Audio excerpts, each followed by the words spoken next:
At ito naman po yung pagkatapos po ng aking medical ay bibili naman po ako ng pyesa ng aking bike. Dahil nga po yung preno ko po medyo lost trade na. Nire-repair ko lang po. Matagal na po yun nasira. Kaya eto, pagkatapos nga po ng medical ko, diretso po ako dito.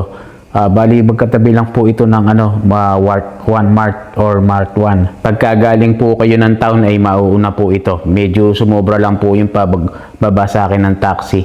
Pagdating ko nga sa loob ay tinanong ko agad dito kay bro kung meron silang stock ng cable. At dala ko nga yung sample ng aking preno at saka yung kable para ito na lang ang aking pagbabasihan. Like this, you have? This here, Yeah, like this. the whole thing. We have the kit for front and back.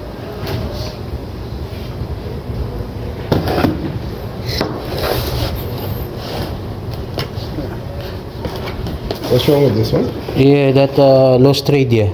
Oh, the tread. Yeah, trade. Only that one. You have trade like this? No trade like this. Only whole set. You said tread. This one. The screw? Yeah, It's not clamping? yeah, Oh, show me. yeah. Like this. When you tight, Uh-huh. loose. Yeah, Oh, loose, it's- not tight. Yeah. Okay, it's slipping, yeah. Yeah, it's slipping. Do you have? No, you have to get the whole kit. Oh. The whole set. This one same. It's Where is the back here? This one back. Yeah. it's same thing, front and back. Front and back shake. Yeah. Oh, same. Yeah, I saw.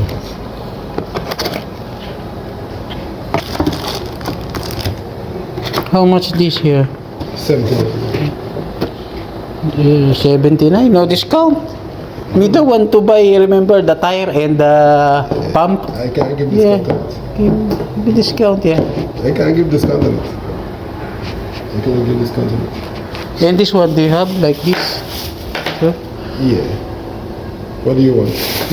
Like this whole. Which one? There's two pieces. This is two piece. Yeah, one piece only. This one long.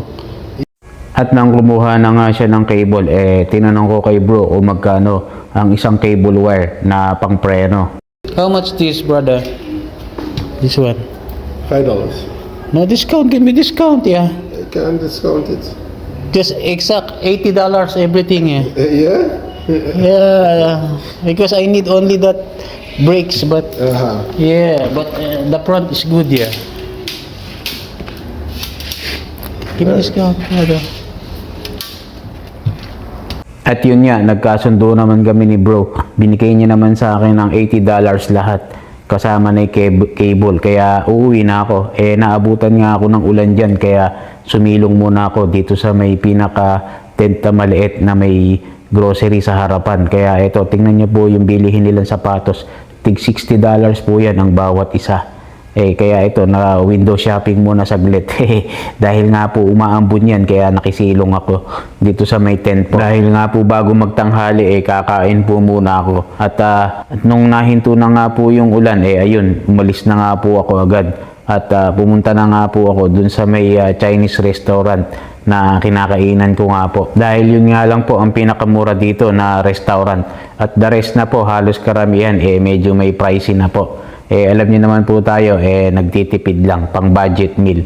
Saka na lang po ulit tayo bibili or kakain sa mga restaurant na may pangalan pagka medyo may budget na po. Medyo tipid-tipid nga Kaya ito, budget meal lang. Bali, ang pinili ko nga po dyan, chicken manok na 3 pieces po na quarter leg. Mabalik nga pala ako doon sa binilang ko ng pyesa ng bike. Kasi nga po, wala po talaga ritong per piece, puro set. Kaya no choice ako kung di bilhin yung isang set po na yon. Ganun talaga Hala tayo sa Pinas andini tayo sa abroad Kaya no choice. Kaya kinuha ko na po. At bago nga po umuwi, kumain po muna ako. Dahil nga po nagutom na po ako ng mga oras po na yan. At sa mga nagtatanong pala ng schedule ng Western Union dahil katabi lang po nito ang restaurant, ito po, paki-screenshot nyo na lang po ang schedule nila araw-araw. Yun lang. God bless everyone. Alright.